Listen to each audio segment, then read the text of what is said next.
Pada kesempatan yang lalu kita telah membicarakan mengenai pentingnya hiwar, bahwa hiwar, bincang-bincang itu, dialog itu merupakan jalan pintas untuk mempengaruhi anak. Mempengaruhi itu termasuk untuk mengokohkan yang sudah baik, kemudian meluruskan yang bengkok, mengoreksi yang salah, gitu ya, mengarahkan mereka, gitu ya. Nah, lalu apa saja yang diperlukan agar hiwar kita itu dengan anak membawa kebaikan dan tidak justru sebaliknya? Ada beberapa hal yang perlu kita perhatikan. Pertama, hiwar itu memerlukan apa yang disebut sebagai as-siqah. Siqah itu berarti kepatutan untuk dipercaya. Kita mungkin nggak bohongin anak, tapi anak itu percaya nggak sama kita, itu lain persoalan. Nah, jadi dalam hal ini yang pertama adalah kita ini punya nggak apa yang disebut sebagai as-siqah wal mawthuqiyah. Berarti bahasa Indonesianya apa? Trustworthiness itu kepantesan, kepatutan untuk dipercaya oleh anak dan dapat diandalkan. Pak bapak saya ini kalau ngomong begini berarti memang begini, sehingga dapat diandalkan. Karena begitu yang kedua itu hilang akan mempengaruhi yang pertama. Ambil contoh sederhana, mengapa kita lebih mudah mempercayai saran dari teman-teman kita, sahabat kita yang sangat dekat, daripada rekomendasi sales yang sedang mempromosikan produk yang sama misalnya. Ada yang sama-sama ngasih tahu, kita sakit apa, nganggo iki wae, gitu ya. Atau kita pengen lebih sehat, nganggo iki wae apik. Yang pertama yang ngomong adalah sahabat kita. Nah, walaupun tanpa sepengetahuan kita, ternyata dia itu juga jualan produk itu, ya. Tapi yang jelas adalah dia ini adalah sahabat kita yang selama ini kita ketahui bukan jualan. Nah, kenapa kita lebih mudah percaya dia daripada sales yang di hari yang sama sebenarnya datang? Tadinya datang 1 jam atau setengah jam sebelumnya datang menawarkan produk yang sama. Kok kita lebih mudah percaya dengan sahabat kita? Kenapa? Lebih mudah menerima, kita lebih mudah mempercayai saran dari sahabat kita, lebih mudah menerima dan akhirnya beli. Kenapa? Faktor terpentingnya adalah karena kita melihat bahwa sahabat kita itu patut dipercaya. Jadi ini soal kepercayaan. Kita yakin bahwa kalau dia itu ngasih rekomendasi dengan kita, maka rekomendasi itu pasti jujur dan tulus. Artinya kita yakin dengan iktikad baiknya. Lebih-lebih ketika disertai pengalaman menggunakan produk tersebut. Ini mengokohkan lagi, berarti memang dapat diandalkan. Wong sudah punya pengalaman, gitu ya. Nah, kami berdua, saya dan Mas Denis punya pengalaman. Kalau ini sama-sama nggak jualan ya, malah saya saya nitip beliau dan kemudian saya dikasih hadiah sama yang jual di Taif sana itu ya. Nah, itu minyak dari lemaknya burung onta. Nah, kok ya inilah saya punya pengalaman ini kejepit pintu sampai hitam sini, dikasih kok segera hilang. Nah beliau ternyata juga punya pengalaman yang agak berbeda, tapi juga agak ngeri-ngeri sedap, itu dikasih kok mudah hilang. Nah, tapi pada awalnya sama-sama belum punya pengalaman. Ada pengalaman sedikit pada saya, yakni ketika dipakai oleh ibu saya, cepat sekali menghilangkan beberapa hal yang nggak nyaman. Nah, dalam hal ini saya dari psikologi, bukan dari farmasi, tapi saya merekomendasikan lebih mudah diterima. Kenapa? Itu bukan soal kapasitas keilmuan. Nah, begitu pula kita dengan anak-anak kita. Karena itu kita perlu ngecek anak-anak kita itu masih percaya nggak dengan kita. Dan kalau anak kita nggak percaya, kita nggak boleh nesu. Contoh sederhana, ketika kita masukkan anak ke playgroup, ke TK, ini bukan kepastian. Ada anak yang begitu masuk TK, dikasih tahu gurunya dia lebih mudah menerima, dikasih tahu orang tuanya tidak. Itu bukan karena anak masuk TK, melainkan itu menandakan bahwa kepercayaan anak kepada kita itu sudah banyak yang luntur, sudah banyak yang terciderai. Terciderainya kenapa? Ya umumnya karena kita sendiri ngapusi senajan kita nggak merasa ngapusi, ya. Menjanjikan sesuatu lalu itu tidak ditepati berarti kita ini nggak reliable, nggak dapat diandalkan oleh anak. Wes sudah kono wae mengko bapak sing garap, bapak tandangin entah membetulkan sesuatu terus ternyata nggak dikerjakan oleh orang tuanya, artinya orang tuanya tidak dapat diandalkan. Nah, tampaknya ini tidak langsung berhubungan, tetapi ketika anak mendapati bahwa orang tua itu tidak cukup patut untuk dipercaya, orang wangun dipercaya, dan dia itu juga tidak dapat diandalkan, maka anak akan sulit untuk kita ajak, untuk kita luruskan, kita koreksi. Sehingga jika ini terjadi, ya kita yang perlu introspeksi diri lalu berbenah. Kalau kita sudah mulai memperbaiki diri, sudah berbenah, barulah dapat kita komunikasikan, kita sampaikan kepada anak mengenai apa yang kita lakukan, sehingga anak melihat jejaknya, melihat buktinya bahwa kita itu mulai berubah. Dengan itulah maka insya Allah anak akan lebih cepat pulih. Kenapa? Karena memang melihat ada perubahan. Jangan justru sebaliknya, menutup-nutupi, bikin banyak alasan, karena semakin sulit memulihkan kepercayaan anak kepada kita. Jangan pula tergesa-gesa, kita baru habis kegiatan begini lalu kemudian habis tarawih ngumpulkan anak-anak terus ngasih tahu bapak banyak salahnya mohon maaf ini. Bukan, itu tidak menjadikan anak akan mudah percaya. Jadi perlu langkah-langkah yang nanti anak-anak itu memang dapat melihat perubahan-perubahan yang ada pada kita. Sudah sepekan, 2 pekan kita bisa ngajak anak berbincang. Kamu ngerasakan ada yang berbeda enggak dengan bapak sekarang belakangan ini? Yang berbedanya apanya? Kenapa kok bapak berubah? Kenapa kok bapak melakukan ini? Karena ternyata setelah bapak belajar, bapak selama ini banyak melakukan kesalahan, dan karena itu bapak ingin berubah dan sudah mulai 2 pekan lalu doakan. Nah,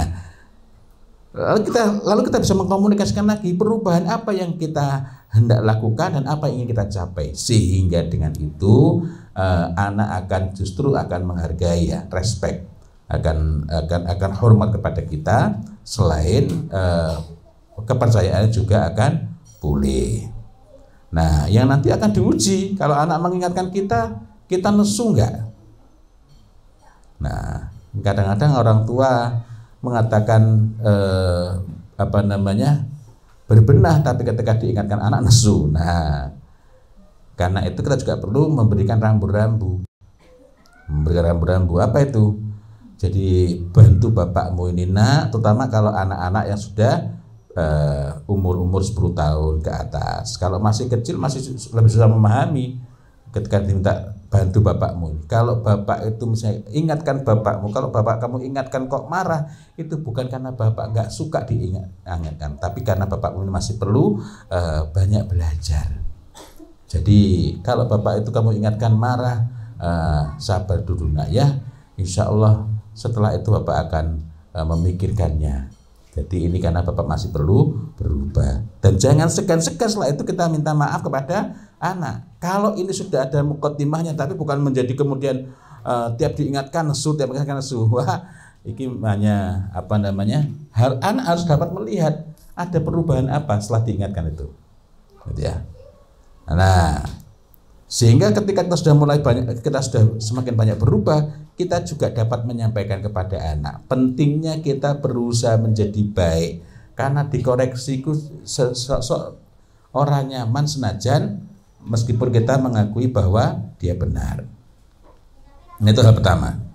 Hal kedua, agar percakapan kita dengan anak itu lebih mudah membekas dan memberikan pengaruh yang kokoh pada diri anak, maka kita itu harus memperhatikan apa yang disebut sebagai ihtiramul masyair wal afkar, menghargai. Jadi hargai perasaan maupun pemikiran anak.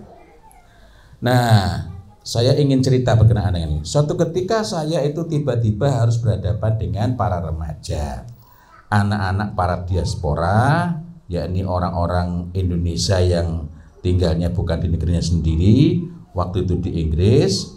Nah, saya tiba-tiba harus berhadapan dengan remaja-remaja itu. Ada yang SLTA, ada yang SLTP, ada juga yang sudah kuliah, tapi sebagian besar yang usia SLTA. Wah, ya bingung saya. Kenapa? Saya belum punya gambaran tentang apa yang saya sampaikan kepada mereka. Sementara bahasa Inggris mereka juga agak berbeda dengan selama ini saya berusaha pelajari. Inggrisnya British itu beda dengan Inggrisnya Amerika. Selama ini ternyata Inggris saya adalah Inggris Amerika. Itu nanti di sebagian tempat juga agak berbeda ya. Saya mengucapkan how are you today. Anak-anak di Inggris juga semuanya mengucapkannya how are you today. Ada yang how are you today ya, dan lain-lainnya. Itu problem bahasa. Sementara berbeda dengan anak-anaknya orang Indonesia di Jerman yang umumnya bahasa Indonesia lancar, anak-anaknya orang Indonesia di Inggris banyak yang nggak bisa bahasa Indonesia. Nah, mumet meneh lah itu. Nah, ya panitia memang sudah memberikan garis besar tema yang perlu saya bicarakan. Tapi kan begini persoalannya, sebaik apapun tema itu tidak akan bermakna, tidak akan membekas, tidak akan berpengaruh, apalagi mengubah jika tidak tepat menyampaikannya, disebabkan nggak kenal siapa mereka. Jangankan kenal secara pribadi, kenal kuwi anake sapa wae ora mudeng gitu ya.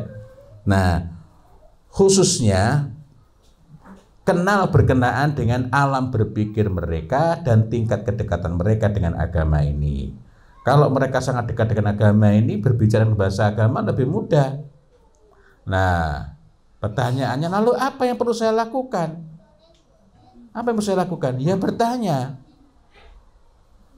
Karena bertanya kepada bapaknya, alam berpikirnya masih Indonesia walaupun blegernya, wujud fisiknya orangnya tinggal di Inggris. Bertanya kepada siapa? Ya kepada remaja itu. Cara terbaik menggali apa yang paling penting adalah berbincang dan bertanya secara langsung kepada mereka. Siapa itu? Ya ini para remaja itu, menjajaki apa yang paling berharga bagi mereka. Ya. Cuma pertanyaannya adalah ini temanya tentang bincang dan bertanya, tapi saya juga mengajukan pertanyaan ya. Apa yang paling perlu saya tanyakan? Karena pertanyaan yang tepat itu akan memudahkan saya, membantu saya untuk berbincang lebih jauh. Nah, jadi saat awal berhadapan tuh ya isik rada mbulut iki pertanyaan sing paling penting untuk saya tanyakan ini apa ini? Barulah kemudian muncul ya. Baru kemudian muncul, apa ini yang paling perlu saya tanyakan? Tema umum yang menjadi kerisauan, banyak artis yang bunuh diri di Korea, banyak orang muda bunuh diri di Korea. Sebabnya apa? Nggak bahagia. Karena itu pertanyaan saya adalah tentang kebahagiaan. Ini pula yang menjadi pertanyaan awal ketika saya kembali harus bertemu dengan para remaja, anak-anaknya diaspora Indonesia di Oman. Ya. Kok saya ceritakan dua kesempatan, walaupun ada kesempatan lain ketika ketemu anaknya orang Indonesia di Abu Dhabi maupun tempat yang lain ya. Tapi saya ceritakan dua kejadian ini karena di dua tempat ini anak-anaknya sama-sama tidak banyak yang menguasai bahasa Indonesia dengan baik dan lancar, dan kok ya alam berpikirnya bermiripan antara yang di Oman dengan yang di Inggris itu. Nah, yang kedua, saya ceritakan ini untuk memberikan gambaran. Ternyata sama-sama berhadapan dengan remaja yang menyampaikan juga sama-sama saya. Pengalaman itu mempengaruhi pertanyaan ketika di Inggris pertanyaannya masih kurang terlalu lancar. Kurang terlalu lancar itu karena bar kuwi tekon apa meneh ya? Bar kuwi tekon apa meneh ya? Maka begitu pula kalau kita ngobrol dengan anak-anak itu. Pertanyaan apa berikutnya, bagaimana mengarahkan, itu sangat dipengaruhi selain oleh wawasan, oleh pengetahuan, oleh niat baik, ya, oleh tujuan yang jelas, juga oleh pengalaman. Nah, Maka saya langsung memulai percakapan dengan anak-anak remaja di Maskat di Oman itu dengan pertanyaan, what makes people happy? Apa yang menjadikan manusia berbahagia?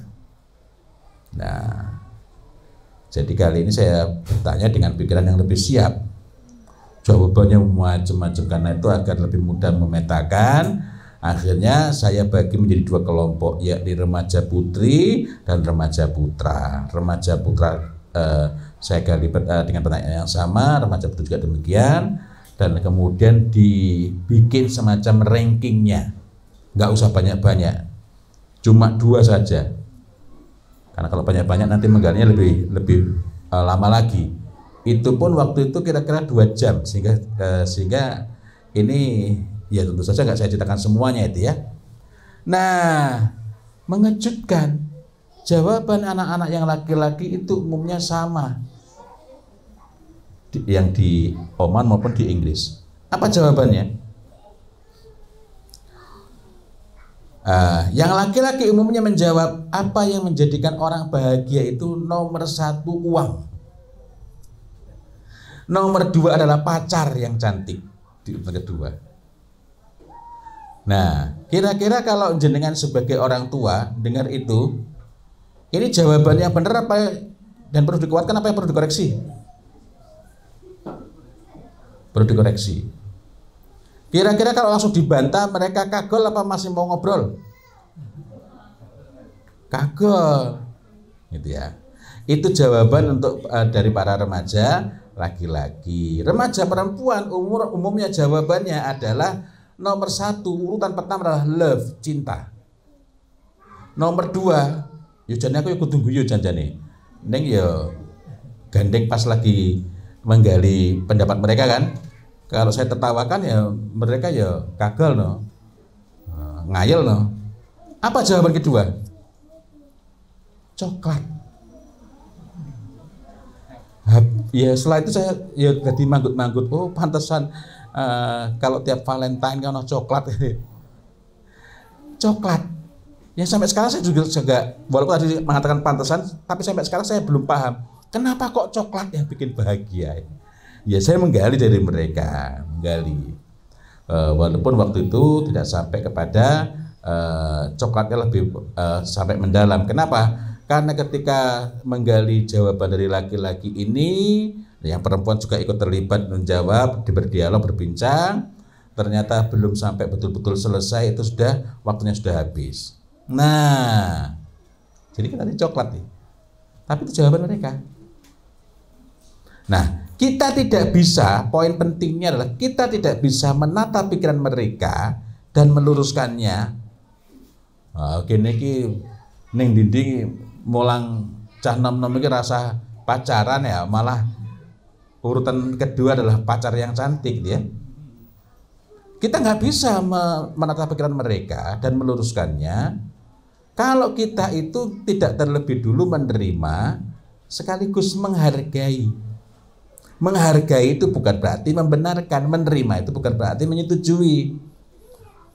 Nah, makanya saya sangat terkesan dengan hadis yang pekan lalu juga sempat saya sebutkan mengenai kejadian Fatan Syabban, remaja belia minta izin berzina. Karena ini contoh yang sangat dramatis. Zina itu dosa besar.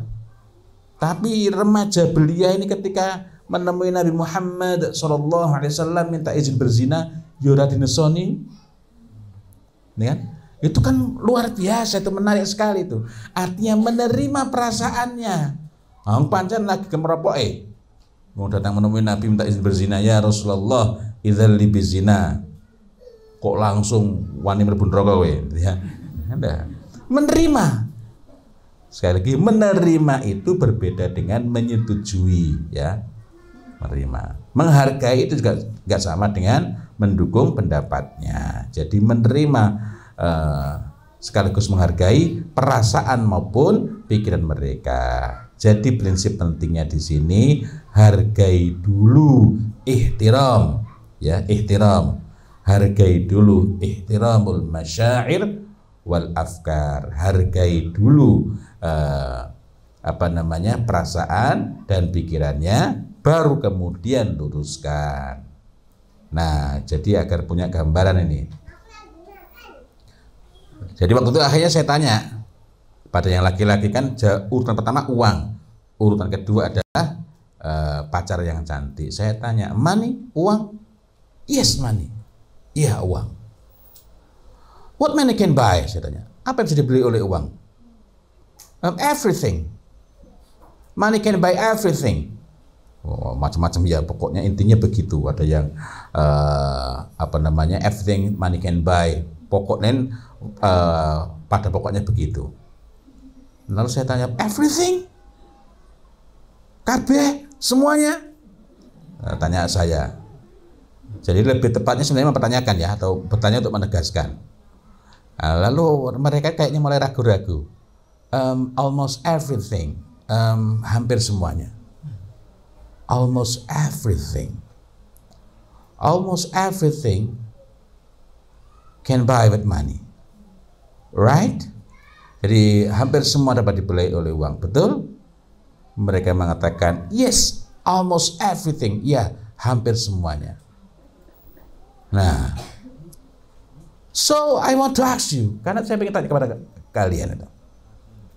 You say almost everything money can buy, hampir semuanya dapat dibeli oleh uang. What money can buy? Apa nggak bisa dibeli oleh uang? Mulai bingung mereka. Money can buy everything. Money bisa uang bisa beli semuanya. Money can buy everything.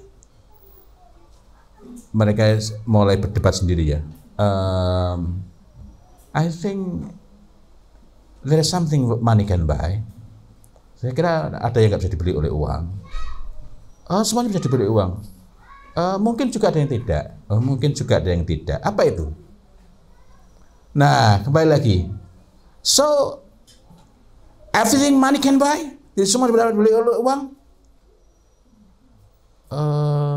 I'm not so sure. Saya nggak begitu yakin. Macam-macam ya. Nah, jadi karena agak bulat, maka saya mulai tanya, what money can buy? Apa yang bisa dibeli oleh uang? Sebutkan salah satunya. Money can buy bed. Uang bisa beli tempat tidur. Ada yang jawab yang lain-lain. Nah, maka saya tanya, okay, money can buy bed. Uang dapat membeli tempat tidur. Can money buy sleep? Apakah uang bisa membeli lelapnya tidur? Mereka kaget. No, enggak. Jadi kalau begitu apa kesimpulannya? Money can buy bed, uang dapat membeli uang, but not sleep, tapi bukan lelapnya tidur. What else? Apa lagi lainnya? Terus saya ajak terus sampai lebih dari 10 ya. Saya nggak hafal apa saja itu ya. Uang bisa nggak beli senyuman? Ada yang bisa bilang tidak, ada yang bilang iya. Kapan kamu bisa mendapatkan senyuman? Macam-macam. Saya kasih contoh. Kalau kamu masuk restoran, mereka pasti akan menyambutmu dengan uang, dengan senyuman. Nah, coba kalau kamu keluar gak bayar, apa terjadi? Mereka marah, mereka lapor polisi. Jadi apa arti yang lainnya? Uang bisa membeli senyuman, tapi bukan ketulusan. Apalagi yang lainnya? Nah, bingung lagi. Saya tanya, pernah kamu dengar artis yang matinya bunuh diri? Bukan hanya pernah, belakangan semakin sering. Apa artinya? Bukankah mereka pekerjaannya menghibur? Iya. Ada nggak orang-orang yang nonton konser mereka, ketika di konser mereka bergembira, tapi ketika mereka pulang mereka kembali hampa? Banyak. Saya mengalami itu dan macam-macam ya. Jadi apa kesimpulannya? Uang bisa beli hiburan tapi bukan kebahagiaan. Dan lain-lain. Sampai pada akhirnya saya tanya, jadi kalau begitu kunci kebahagiaan di mana? Kenapa ada orang miskin dan bahagia? Dan kenapa ada orang kaya bunuh diri? Yang sangat kaya. Onassis, Christina Onassis, punya kapal pesiar sendiri dan lain-lain. bunuh diri juga karena nggak bahagia. Ya, saya tunjukkan contoh. Siapa lagi? Orang kaya yang bosan dengan kekayaannya, lalu bunuh diri. Dan lain-lain, dan lain-lain. Nah, tapi poin penting dari semua itu adalah bahwa mereka akan terbuka ketika kita pertama apa? Menghargai dulu perasaannya, bukan bahagia kok duit. Wah, udah ngerti duit oke, ya. Jadi kita ajak dulu. Ternyata setelah runtuhnya keyakinan pertama bahwa sumber kebahagiaan adalah uang. Lalu saya tanya, bagaimana dengan yang kedua? Pacar yang cantik. Kamu yakin bahwa itu sumber kebahagiaan? Oh pasti.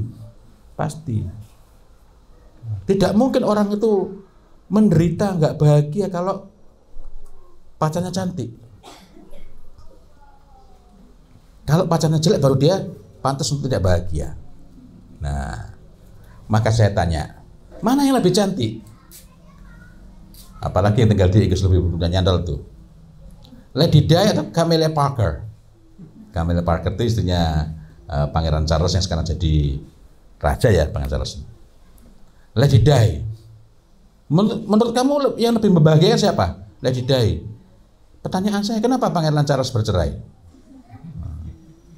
Nah, wah macam-macam itu. Wah itu dia nggak tahu saja, nggak tahu mana yang cantik. Pertanyaan saya, yang sudah pernah hidup dengan Lady Di siapa? Kalian atau Pangeran Charles? Nah, Charles. Lalu kenapa dia menderita? Berarti yang menjadikan orang bahagia itu apa? Nah, akhirnya gaduh mereka itu. What? Saya tanya, kenapa kok Charles itu bahagia dengan Camilla Parker? Nah, apa artinya kalau kamu itu salah dalam memilih, salah dalam menetapkan, kamu kira kamu akan bahagia dengan pacar yang cantik lalu menjadi istrimu, ternyata begitu selesai bulan madu tinggallah bulan-bulan empedu. Nah, poin penting di sini ialah untuk dapat meluruskan itu pertama adalah menghargai perasaannya. Yang kedua menghargai, mendengarkan dengan sungguh-sungguh dan menghargai pikirannya. Setelah itu barulah kita menggali lebih lanjut. Tanpa itu maka anak rasa pacaran membarai nelongso, menderita. Anak nggak tahu alurnya, di mana letak masalahnya. Yang penting di wong ayu, ora ngerti wong ayu we.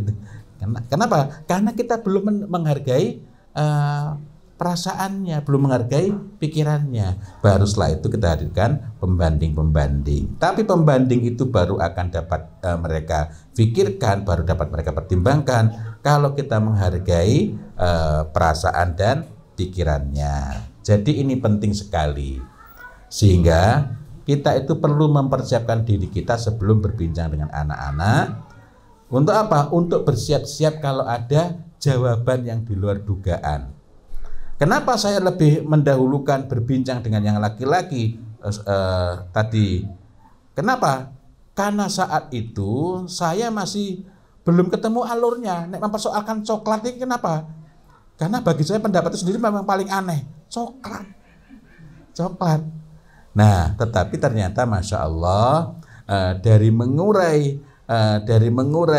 pendapatnya yang laki-laki, baru kemudian mulai masuk kepada yang perempuan, walaupun nggak sampai selesai. Oh, I'm very sorry, the time is up. Oh, mohon maaf, ini waktunya sudah habis. Ternyata perbincangan sebelumnya ini sudah sangat bermanfaat bagi mereka, sehingga mereka menanyakan, berarti kalau begitu saya harus mempertanyakan kembali pendapat saya. Saya tanya, kalau menurut kamu sendiri gimana? Sepertinya saya harus mengoreksi kembali, karena saya tadi sudah mengiyakan perkataan pendapatnya teman-teman saya yang laki-laki dan ternyata salah semua. Nah, jadi kalau begitu, agar kamu tidak bereksperimen, apa yang kamu perlukan? Ini saya harus mempercepat karena sudah terdengar suara kertas disobek ya. Nah, ini bagian dari iya. Nah, ini bagian dari kepekaan ya. Kenapa kok bisa peka? Serawung turut gatek kita. Tapi ada loh orang itu sudah nikah bertahun-tahun, ya nggak peka dengan istrinya dan nggak peka dengan suaminya. Kenapa? Karena suaminya menemui istrinya itu hanya ketika ada perlunya saja. Nah ini lain lagi ya. Nah, jadi akhirnya kemudian kita ajak lebih lanjut. Kira-kira kamu pengen nggak kamu itu memegangi satu yang kami yakini benar dan ternyata salah? Artinya kamu memerlukan banyak sekali mengorbankan hidupmu untuk sebuah kesalahan yang seharusnya tidak perlu kamu mengalaminya. Lalu akhirnya mereka tanya, lalu dengan apa? Coba menurut kamu apa yang membuat saya bisa bertanya seperti tadi? Ya karena kamu udah punya banyak pengalaman hidup. Ada nggak orang yang sudah lebih tua dari saya? Waktu itu saya belum setua sekarang ya, karena kejadian itu yang di Inggris itu ya sekitar lebih dari 10 tahun yang lalu. Cara mudah mengingatnya adalah saat itu presidennya masih SBY gitu ya. SBY. Jadi itu contoh saja. Berarti kan sudah lebih dari bukan mendekati pemilu ya, lebih dari 11 tahun yang lalu minimal ya. Nah, lalu saya tanya, pernah nggak kamu menjumpai orang yang lebih tua daripada saya dan masih melakukan kebodohan? Banyak. Kalau begitu apa yang diperlukan? Pegangan yang pasti. Pegangan yang pasti itu apa? Nah, sehingga akhirnya mereka mendapatkan jawaban bahwa itu adalah agama. Tapi dari sini saya bertanya lebih lanjut, ada nggak orang yang beragama tapi pikirannya ruwet? Ada. Masalahnya di mana? Nah, saya nggak membincang lebih lanjut ya, tapi yang jelas di sini menata cara mereka berpikir, cara mereka menempatkan tuntunan agama ini.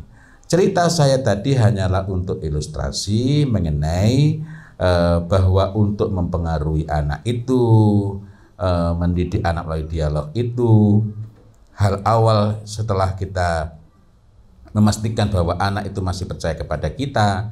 Kalau anak itu masih percaya kepada kita dan hormat kepada kita, maka kita nggak perlu teknik yang rumit-rumit, berbicara harus dengan menatap kedua matanya dengan baik-baik, itu kan jelimet banget toh. Yang itu tidak terjadi pada koncoplek. Mereka ngomong ya nggak pakai drama-drama begitu dan langsung nyambung. Nah, lalu kita sudah sobek ya, karena saya cuma sampai sini. Insya Allah pada pertemuan yang akan datang saya akan membahas mengenai aspek ketiga dalam berbincang mendidik anak melalui dialog. Mudah-mudahan yang sedikit ini bermanfaat dan selanjutnya saya kembalikan kepada moderator. Monggo.